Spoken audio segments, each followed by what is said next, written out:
എനിക്കിനി ഒരു വിയോഗത്തിൻ്റെ വാർത്തയാണ് പറയാനുള്ളത്. പ്രശസ്ത എഴുത്തുകാരൻ തിരക്കഥാകൃത്തുമായ ബൽറാം മട്ടന്നൂർ അന്തരിച്ചു. അദ്ദേഹത്തിന് ക്യാൻസർ രോഗബാധിതനായിരുന്നു. 62 വയസ്സ് മാത്രമേ പ്രായമുണ്ടായിരുന്നുള്ളൂ ഈ ചെറുപ്പക്കാരന്. കളിയാട്ടം, കർമ്മയോഗി, സമവാക്യം, അന്യലോകം തുടങ്ങിയ സിനിമകളുടെ തിരക്കഥാകൃത്തായിരുന്നു. എന്തായാലും ഈ അകാലത്തിലെ അന്ത്യമുണ്ടാകുന്ന ആളുകളുടെ എണ്ണം നമ്മുടെ നാട്ടിൽ കൂടുകയാണ്.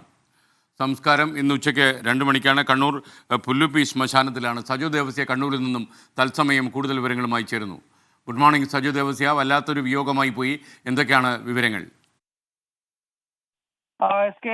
പ്രശസ്ത തിരക്കഥാകൃത്ത് ബൽറാം മട്ടന്നൂരിന്റെ അന്ത്യം സംഭവിച്ചിരിക്കുകയാണ്. അദ്ദേഹത്തിന്റെ കളിയാട്ടം എന്ന ചലച്ചിത്രം ഏറെ ശ്രദ്ധേയമായതാണ്. ചർച്ച ചെയ്യപ്പെട്ട ചലച്ചിത്രമാണ് കളിയാട്ടം. ഒപ്പം അദ്ദേഹം അതോടൊപ്പം തന്നെ കർമ്മയോഗി, സമവാക്യം, പിതാവിനും പുത്രനും പരിശുദ്ധാത്മാവിനും, അന്യലോകം തുടങ്ങിയ സിനിമകൾക്ക് കൂടി തിരക്കഥ രചിച്ചിട്ടുണ്ട്.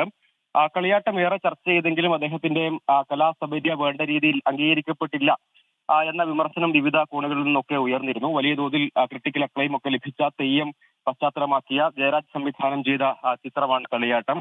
അതിനുശേഷം പക്ഷേ അദ്ദേഹത്തിന് കൂടുതൽ അവസരങ്ങൾ ലഭ്യമാകാതെ പോയി. അർബുദ ബാധിതനായിരുന്നു. ദീർഘകാലമായി ചികിത്സയിലും വിശ്രമത്തിലുമായിരുന്നു അദ്ദേഹം.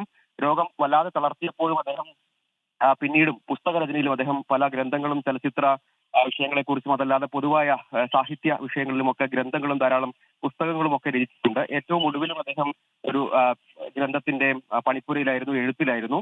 പക്ഷേ ആരോഗ്യം അദ്ദേഹത്തെ വല്ലാതെ ബുദ്ധിമുട്ടിക്കുകയും ഒക്കെ ചെയ്തിരുന്നു. അദ്ദേഹം മകളോടൊപ്പം വീട്ടിൽ അദ്ദേഹം ബൽറാം മട്ടന്നൂർ എന്നാണ് അദ്ദേഹം അറിയപ്പെടുന്നത്. അദ്ദേഹത്തിന്റെ പെന്നയും മട്ടന്നൂർ എന്ന അദ്ദേഹത്തിന്റെ സ്ഥലനാമം കൂടി ചേർത്താണ് അറിയപ്പെടുന്നത്. 62 വയസ്സായിരുന്നു. മട്ടന്നൂരിലാണ് അദ്ദേഹം ജനിക്കുന്നത്. പിന്നീട് സാഹിത്യ പ്രവർത്തനം ഏറ്റവും ഒടുവിലത് കളിയാട്ടത്തിലേക്ക് എത്തി.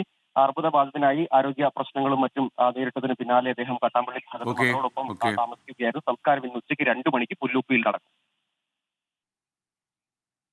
Okay, thank you Saju Devasya. എന്തായാലും വിയോഗം സങ്കടകരമാണ്. ബൽറാം മട്ടന്നൂരിൻ്റെ വിയോഗത്തിൽ നമുക്കുള്ള വിഷമവും സങ്കടവും നമ്മളിവിടെ രേഖപ്പെടുത്തുന്നു. എന്തായാലും എനിക്ക് ഈ അവസരത്തിൽ പറയാനുള്ളൊരു കാര്യം, ക്യാൻസർ രോഗബാധ വല്ലാതെ കേരളത്തെ ചൂഴ്ന്നു നിൽക്കുകയാണ്. ഒരുപാട് സ്ഥലങ്ങളിൽ ക്യാൻസർ രോഗം ബാധിക്കുന്ന ആളുകളുടെ എണ്ണം കൂടി വരുന്നു.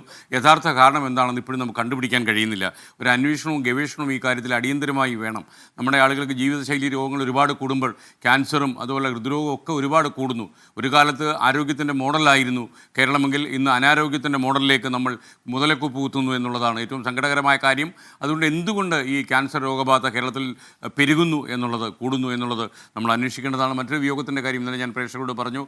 നമ്മുടെ CPI നാഷണൽ കൗൺസിൽ അംഗം, ദേശീയ കൗൺസിൽ അംഗം K പ്രകാശ് ബാബുവിൻ്റെ സഹോദരൻ K സതീഷ് ബാബു ഇന്നലെ അന്തരിച്ചു. അദ്ദേഹത്തിൻ്റെ സംസ്കാര കർമ്മം നാളെ തൈക്കാട് ശാന്തി കവാടത്തിൽ നടക്കും. നമ്മുടെ ഡിഫൻസ് അക്കൗണ്ട്സിൻ്റെ കൺട്രോളറായിരുന്നു അദ്ദേഹം. കൺട്രോളർ ഓഫ് ഡിഫൻസ് അക്കൗണ്ട്സ് ആയിരുന്നു. സിവിൽ സർവീസസ് പരീക്ഷ പാസ്സായി IDS ലഭിച്ചതിന് ശേഷം പ്രതിരോധ മേഖലയെ സമ്പന്നമാക്കിയായിരുന്നു അദ്ദേഹം ഇത്രകാലം. 65 വയസ്സ് മാത്രമേ പ്രായമുണ്ടായിരുന്നുള്ളൂ. നാളെയാണ് രാവിലെ 9 മണിക്ക് സംസ്കാര ചടങ്ങുകൾ നടക്കുക.